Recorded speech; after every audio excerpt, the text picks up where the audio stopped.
Vamos começar então agora a nossa aula de inglês. Primeira coisa, Heitor, inglês cai na minha prova? Cai, pessoal. Ela está dentro de linguagens, códigos, suas tecnologias, ou então, se você for fazer fundamental da matéria de português, vai cair questão de inglês. Mas não se preocupa, tá? Eu vou te ensinar alguns truques, algumas coisas que você tem que fazer, mesmo que você nunca tenha visto inglês na sua vida. Então não vai se preocupar, não fica aí querendo pular a questão. Não vou assistir essa aula, quando tiver essas questões eu vou pular. Não, eu vou te mostrar que elas são possíveis, mesmo que você nunca tenha visto inglês. Então vem comigo que eu vou te mostrar como é que elas vão aparecer na sua prova. Bom, primeira coisa. Para aquelas pessoas que têm já uma noção básica ou que em algum momento estudou de verdade na escola, né, há muitos anos, né, tem gente que teve inglês, mas nunca estudou mesmo, né, só deixou, foi passando, aquela coisa toda. Agora, tem gente que estudou, tem gente que teve até oportunidade, né, que a empresa de repente pagou para estudar inglês, tem gente que fez por fora.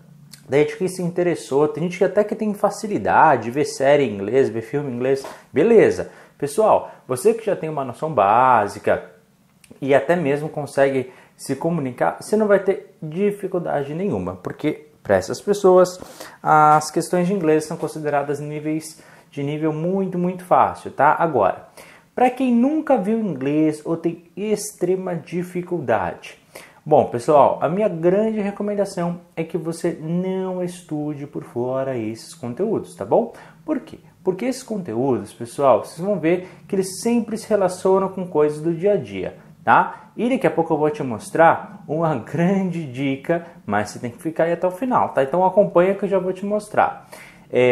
Bom, o que eu quero que você entenda, né? Que vão aparecer mais ou menos entre 2 a 3 questões na sua prova. O que significa esse número? Bom, esse número significa que você vai fazer aí aproximadamente cerca de 10% dela nesse idioma, né? Quando eu falo 10% é 3 em 30, portanto, ou pode vir menos. Heitor, quer dizer que quer dizer? Que eu posso ignorar essas questões? Não necessariamente. Sabe que tudo na vida depende de como é que a gente está. Vamos supor que nas questões de interpretação você está acertando 100% nos simulados, no treino. Vamos supor que você está super bem, né, em outras disciplinas dentro de linguagens. Questões de linguagem verbal e não verbal você está acertando tudo. E questões, todas as outras de literatura, tudo aquilo que a gente viu nas aulas. Você está indo super bem, tá? Então quer dizer que você tem tempo para se dedicar mais ao inglês e tudo mais. Agora, vamos supor que você não está indo tão bem nos simulados, nos exercícios. De repente você começou a estudar por último. Então, pessoal, o que eu sugiro? Que você não perca tanto tempo assim na disciplina de inglês, né? Você tem que ser estratégico. Às vezes, vale mais a pena a gente se dedicar a, por exemplo, a temas que tem 5 ou 6 questões na minha prova do que, né, aquelas que tem 2. O que significa? Que eu vou ter que ignorar inglês? Negativo. Tá bom? E você que já estuda, já vai ter facilidade. Você que nunca viu, pessoal, faça apenas as recomendações que eu utilizar aqui na aula. Então assim, esquece material de fora. Tem gente que de repente quer estudar inglês por fora, não vou me matricular num curso, para com isso. Não, pessoal, você não tem tempo hábil, tá? Para você aprender uma nova língua em poucos meses. Essa é a verdade, tá bom? E depois, em teoria, no espanhol a gente vai conversar depois, tá? Só estou falando aqui de inglês, tá? O que você tem que entender? Que na disciplina de inglês especificamente, ela está dentro de linguagens e vai cair apenas temas ligados ao seu dia a dia. Então vai cair algumas reportagens que você de repente pode ver no portal de notícias ou de jornal, um tema sobre viagens sobre algum país, a gente vai ver sobre alguns anúncios, a gente vai ver placas que podem aparecer no seu cotidiano, produtos de supermercado, entre outras coisas. Ou seja, eles sempre ligam um tema do dia a dia para que você possa ter mais facilidade na hora de acertar, tá bom? E aí, pessoal, se a gente pegar todos os conteúdos que até hoje já caíram na prova, nem seja todos, sem exceção, eu vou mostrar para vocês. Eles estão sempre dentro desses 7 núcleos aqui, tá? E aí, pessoal, tem essas aqui, ó. alimentação e saúde, vendas, tecnologia, locais ou objetos, cumprimentos ou direções, advérbios e, por último, pronomes. Então, o que significa? Que você, na minha opinião, deveria decorar algumas palavras que a gente vai estudar aqui nas aulas, tá? Como eu não tenho um tempo hábil para te ensinar todo o conteúdo do zero, né? Porque em inglês eu ia demorar anos para você, só para você fazer 2 ou 3 questões. Eu não acho isso de maneira inteligente, né? Então, a minha grande recomendação é que você se preocupe, né, com as principais palavras que podem aparecer na sua prova. Em cima disso, você consegue interpretar o básico do texto juntamente com outras informações que você já aprendeu, tá bom? Não esqueça, a gente vai começar a ver esses núcleos. Você pode sempre estudar um por vez. Então, olha, essa semana eu vou estudar, por exemplo, o núcleo de alimentação e saúde. Estuda, coloca aí, anota numa folha, estuda em casa, todo dia dá uma olhada. Depois, na segunda semana, você pode acrescentar um segundo grupo. Eu não sei quando que você está assistindo esse vídeo, né? Mas você vai acrescentando aos poucos, tá? E depois a gente vai ver isso na prática. Não se preocupa, porque treino é treino, jogo é jogo, né? Teoria é uma coisa, prática é outra. Então a gente vai ver se realmente essa tática vai funcionar. Então, se eu decorar essas 60 palavras e vai cair 100% daquilo que está na prova? 100% não. Mas acredite, a maioria vai. Né? Se eu soubesse exatamente o que cai, significa que eu estaria fazendo a prova, que não é o caso. Portanto, pessoal, né, eu estou te dando as principais informações que já caíram e que podem cair para a sua prova, tranquilo? Então, vamos começar falando de alimentação, tá?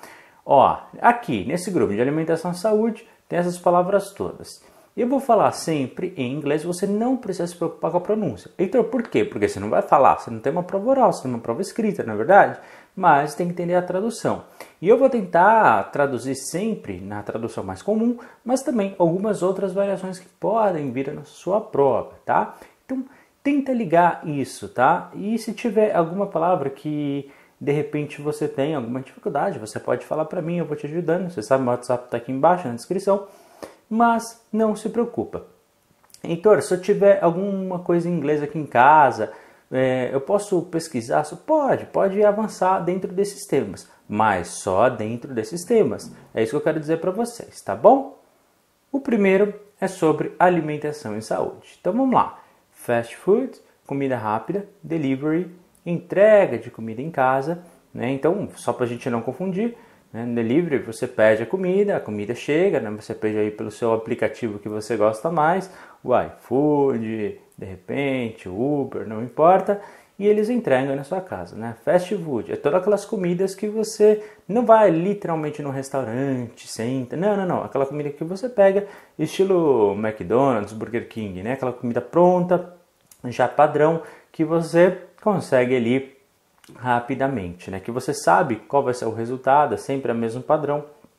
Próxima palavra, cookies. Pessoal, toma muito cuidado, tá, com essa palavra aqui. Bom, na tradução correta e direta, significa bolachas. Porém, dependendo do contexto, nem sempre é isso, tá? Por exemplo, na internet, toda vez que a gente acessa um site, seja ele qual for, ele sempre deixa um pedacinho dele, digamos assim, de alguns dados iniciais no seu próprio computador. Por quê? Porque na próxima vez que você acessar, ele vê ali as suas preferências e tudo mais. Isso pode funcionar de várias formas, tá? O cookies ele serve também para que o seu computador acesse mais rápido algumas informações e não fique demorando tanto na próxima vez para acessar a página.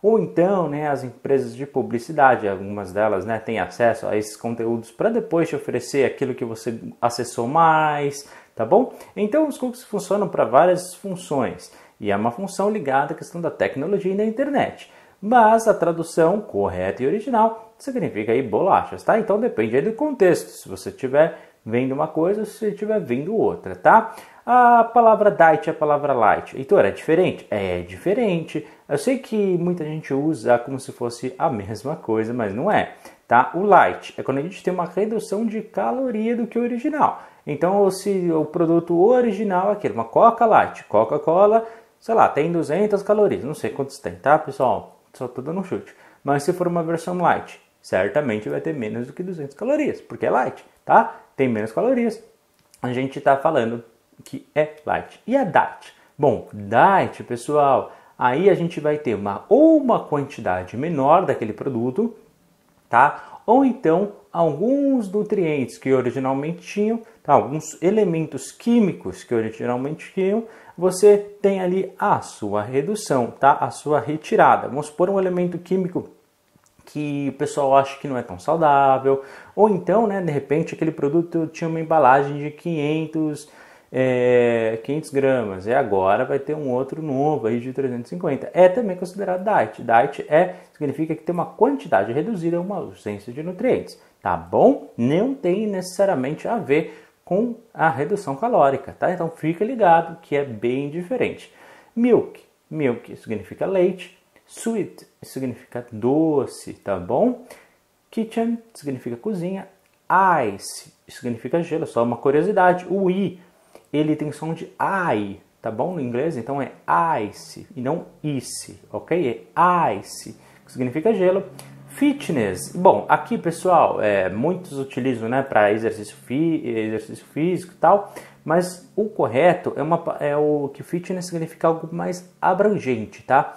É um estilo de vida saudável. Então, a pessoa que vai, né, na academia, a pessoa que se alimenta corretamente, que faz dieta, faz musculação, né, não fica aí se empanturrando de gordura o tempo todo, apesar de ser uma delícia, né, de doce para quem gosta. Eu não gosto, mas tem gente que gosta. E aí, pessoal, ser fitness, né, que hoje em dia está na moda, então é um estilo de vida mais saudável. E smoke é fumar, tá bom? Então, recapitulando, fast food, comida rápida, delivery, entrega, cookies, bolacha ou acesso de internet, light, redução de calorias, diet, redução de quantidade ou ausência de nutrientes, milk, leite, sweet, doce, kitchen, cozinha, ice, gelo, fitness, estilo de vida saudável e smoke, fumar.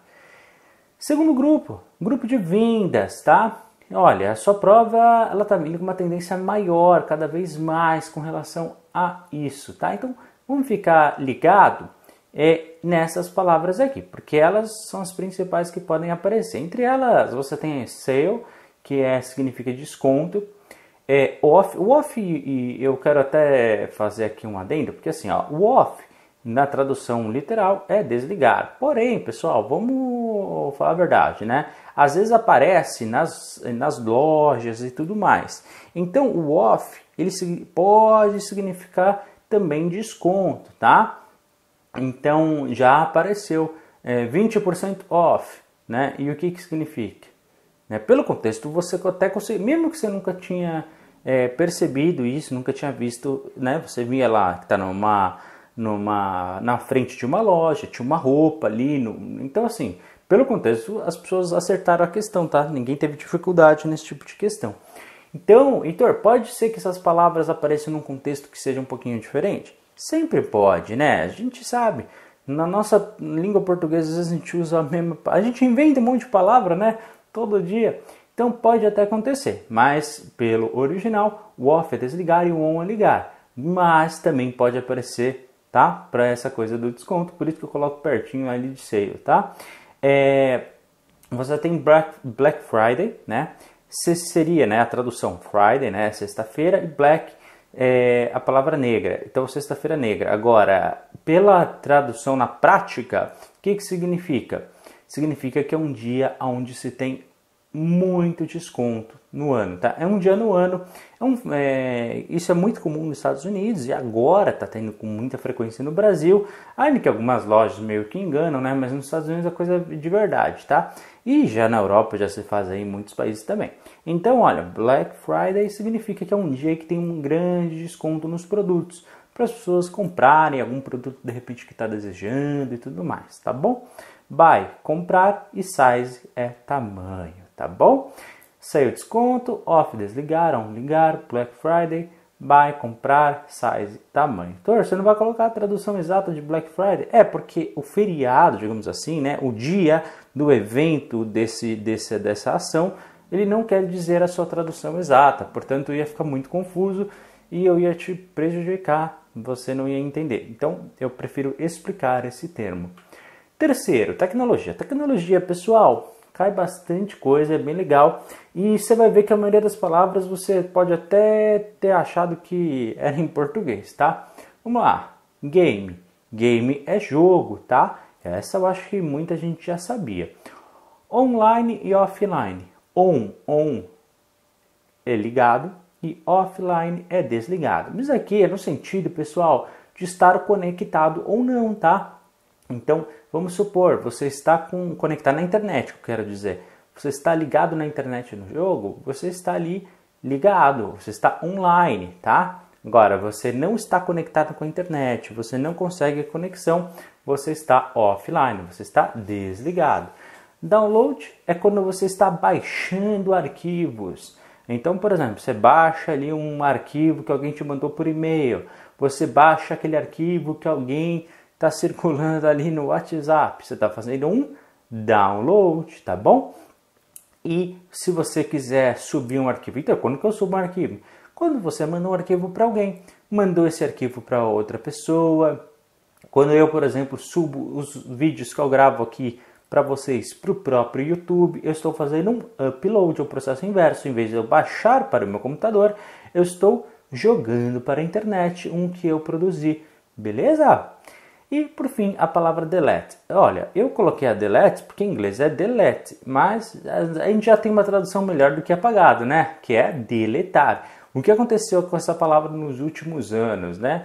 Ela teve o estrangeirismo, ele acabou fincando os pés aqui na nossa língua portuguesa, de tanto que a gente usou. Então a palavra delete, hoje a gente já tem uma tradução melhor do que apagado, significa, né, deletado. Hoje eu posso falar que a tradução de delete é deletar, tá? Antigamente eu nem poderia, por quê? Porque não estava no nosso dicionário, apesar da gente já ter usado já há muitos anos, tá bom?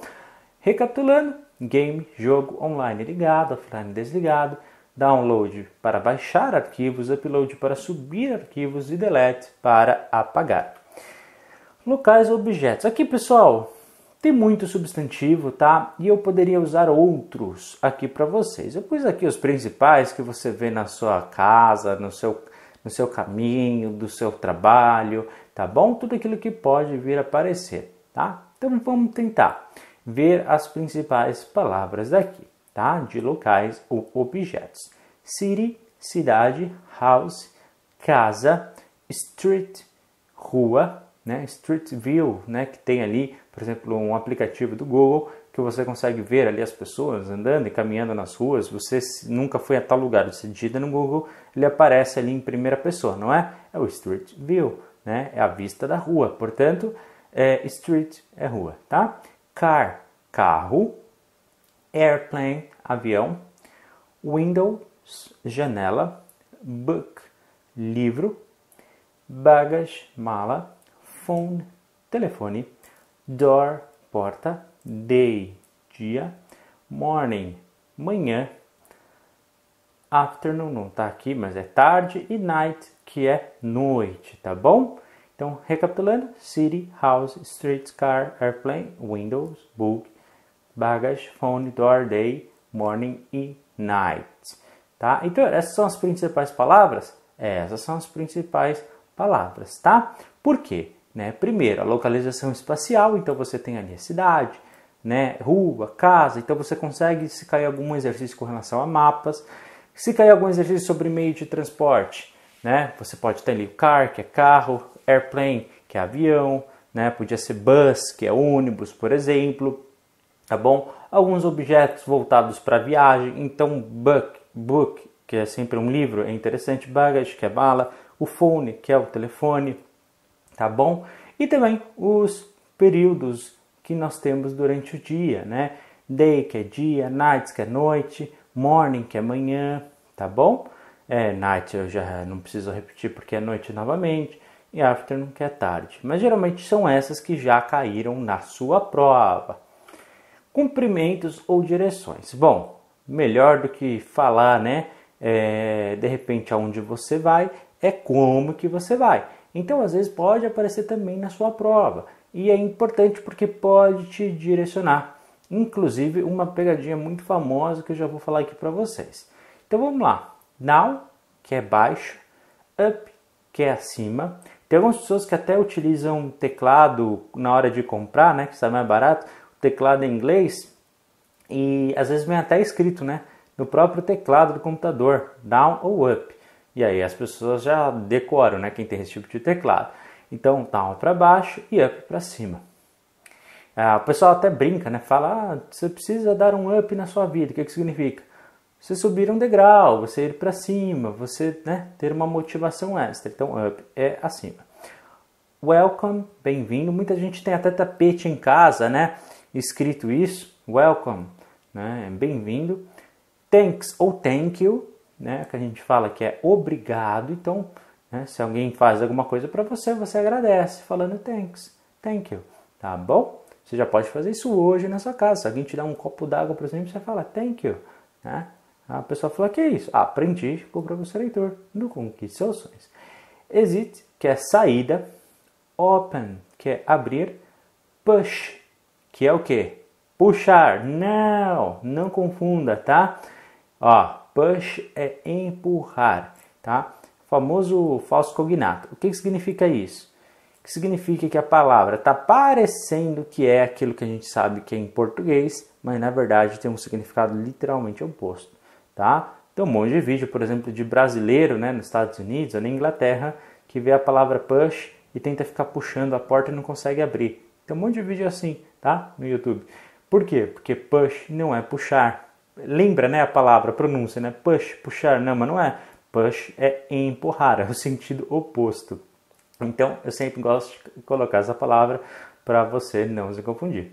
E please, olha, uma palavra que hoje quase ninguém sabe o que significa, porque não usa mais, né? Então, please significa por favor, coisa que hoje em dia está em falta no nosso planeta. Então, vamos lá. Down, baixo, up, acima, welcome, bem-vindo, thanks ou thank you, obrigado, exit, saída, open, abrir, push, empurrar e please, por favor.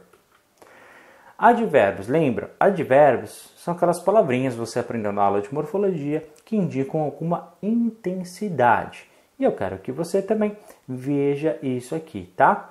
Ou seja, isso vai te dar um norte para o seu texto, para ver aquilo que o autor ele está se referenciando, tá bom? Então vamos ver quais são os principais. E acredito que esses são mesmo os principais que vão cair na sua prova. Only, apenas. Only you, né? Já deve ter ouvido. Only, apenas. Always, sempre. Never, nunca. Never, never. Então, nunca. Again, novamente. But, mas. Every day, todo dia. More, mais. Yet, ainda. Very, muito. Yes, essa você sabe, vai. Sim. E no? Não. Beleza? Essas são as principais. Recapitulando. Only, always, never, again, but every day, more, yet, very, yes, or no. Ok?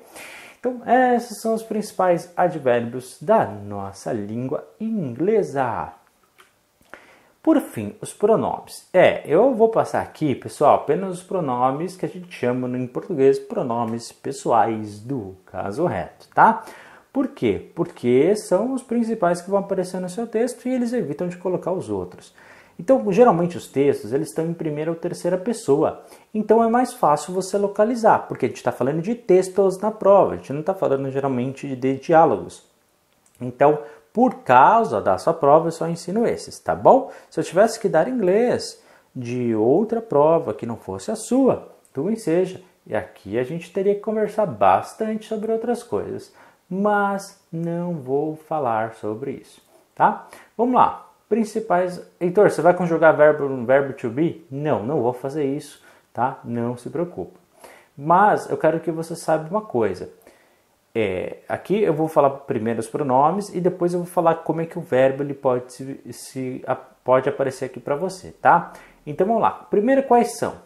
I, you, he, she, it, we e they. Vou repetir. I, you, he, she, it, we e they. O que significa? I, lembra que o it tem som de I? Isso significa eu. You, você ou vocês, já explico. He, ele. She, ela. It, ele ou ela, já explico. Não se preocupa que tá ela duas vezes, mas é ele e ela, tá? Então, de novo, mas tem diferença, já explico. We significa nós e they significa eles. Bom, vamos lá, para aquilo que a maioria confunde. Primeiro, you, Heitor, como assim é para você ou para vocês? Bom, quando a gente está falando, nós em português, nós conseguimos diferenciar, colocando o S ali, não é? Só que eles não podem fazer isso. Eles só têm apenas uma palavra. Então, Heitor, como eu estou sabendo se eles vão falar para uma pessoa ou para várias? Pelo contexto da frase. Mas apenas você e vocês têm exatamente a mesma escrita, tá bom? Então, paciência, é mesmo assim, tá? Agora, a grande pegadinha, né? He ou she. He, se a gente está falando para algo, né? Para ele, no masculino, e she, quando é para algo feminino. Tá aí, tranquilo. Agora, e o it? O it, pessoal, é quando a gente está se referenciando a um objeto. O que significa? Nunca, nunca, nunca use o it se for, por exemplo, para pessoas, tá? Ou então, ao contrário, você nunca vai usar o he ou she para um objeto, tá bom? O que são objetos? É aquilo que não é humano. Então, pensa, um teclado, um computador, um celular, uma xícara, uma caneta, um caderno. Eu sempre vou usar o it, ok? Agora, com relação ao meu amigo, a um familiar, a um vizinho, eu vou usar o quê? Se for homem, eu vou usar o he. Se for mulher, eu vou usar o she. Beleza? Só não confunde com isso. Um outro detalhe que eu quero falar. Quando você vai colocar o verbo no inglês, quando a gente estiver usando o he, she, it, a gente sempre vai colocar um S depois, ali no finalzinho do verbo, tá? Muita gente que não está acostumada, depois do he, she, it, a gente coloca esse S e o pessoal acha que está falando o nome da pessoa no plural. Ah, tem vários Heitores, vários Joões, vários Andrés. Não, pessoal, o que significa que eu estou usando para he, she, it, tá? O verbo no he, she, it, ele sempre vai ter um S depois. É só um adendo, tá? Não vou fazer conjugação de verbos com vocês, verbos, né, que são no seu originários, vai ter ED, vai ter terminação. Não vou falar sobre isso porque sua prova não se aprofunda sobre esse assunto. Só vou ficar até aqui.